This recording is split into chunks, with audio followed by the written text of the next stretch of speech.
بقولك ايه؟ يا ترى سألتي نفسك قبل كده انت كبنوتة جميلة وينطلق عليكي دايما ان انت بنوتة جدعة، ليه دايما لما بتجذبي شخص ليكي بتجذبي الشخص يا اما طاقة انوثة عنده عالية يا اما شخص توكسيك؟ خلينا كده نتفق مع بعض ان البنت اللي بنطلق عليها بنوتة جدعة دي بتبقى طاقة الذكورة عندها عالية. ليه بنقول كده وعرفنا كده ازاي؟ في الغالب البنات الجدعة اللي متحملة مسؤولية وشايلة شيلتها زي ما بيقولوا بتبقى اتعرضت في حياتها لأكتر من سبب خلوها كده.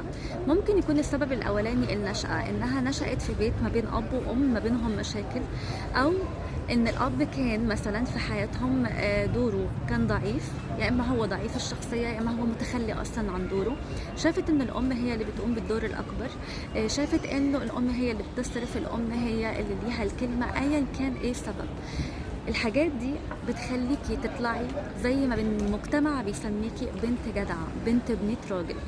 في الحقيقة ده مش دورك ان انت تكوني جدعة ولا تكوني بنت راجل، دورك ان انت تبقي بنت اصول، بنت ناس، بنت بتحترم نفسها وبتحترم اللي حواليها وحاطة لنفسها حدود. ده دورك انت كبنت.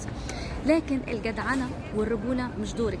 انت هنا بتقللي من طاقة الانوثة بتحوليها لطاقة رجولة، لان انت مش بتقدري تعتمدي على اي مخلوق انه يعمل لك اي حاجة، بتعتمدي على نفسك بس. ما بتحبيش مثلا حد يقوم بيكي او حد يصرف عليكي، فبتلاقي نفسك انت اللي بتصرفي على نفسك، المسؤولية انت اللي شايلاها.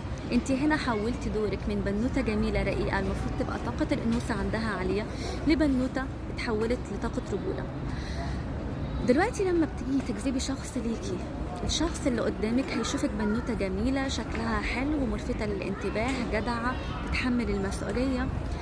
دايما البنت اللي بتبقى عندها ثقة في نفسها عالية وقادرة تتحمل المسؤولية وجدعة مع كل اللي حواليها بتجذب ليها شخص بتبقى طاقة الأنوثة عنده عالية جدا. بمعنى انت ما بتجذبيش ليكي راجل كده شايل مسؤولية ومتحمل مسؤولية وجدع ويبقى عايز يشيلك ويشيل مسؤوليتك ويصرف عليكي.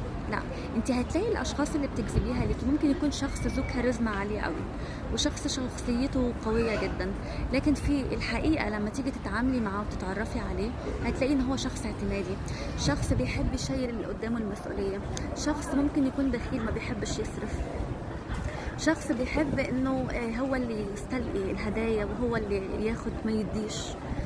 فدورك انت انك ما تعمليش كده. لو انت فعلا عايزة تجذبي اشخاص حقيقيين وكويسين متناسبين مع شخصك، لازم انك انت تزيدي طاقة الانوثة عندك. يعني ايه؟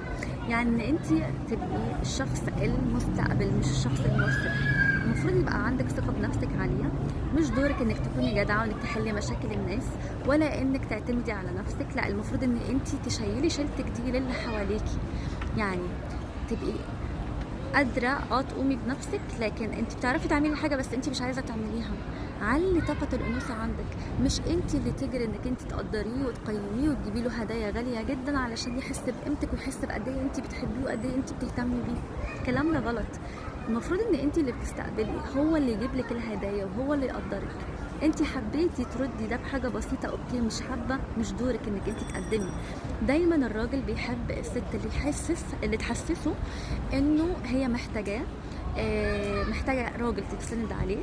هي كده هنا بتعلي طاقه الذكوره عنده، وهو عايز البنت اللي تحتويه، اللي تديله حب وتديله اهتمام وتديله تقدير. احنا كده بدلنا الادوار. فدايما اعرفي دورك ايه في قلب العلاقه وازاي تعلي طاقه الانوثه عندك. لازم تبقي بنوته رقيقه، بنوته جميله، بتراعي شكلها، بتراعي حدودها مع الناس، ضحكتها ما تبقاش عاليه وسط الناس، شكلها يبقى انيق، اسلوبها حلو، صوتها واطي. انت هنا بتعلي طاقه الانوثه، وهنا تقدري تجذبي الراجل المناسب ليكي مش اي راجل، لان زي ما قلت لك بطريقتك تقدري تجذبي الشخص الصح او تجذبي الشخص الغلط. يا رب تكونوا استفدتوا.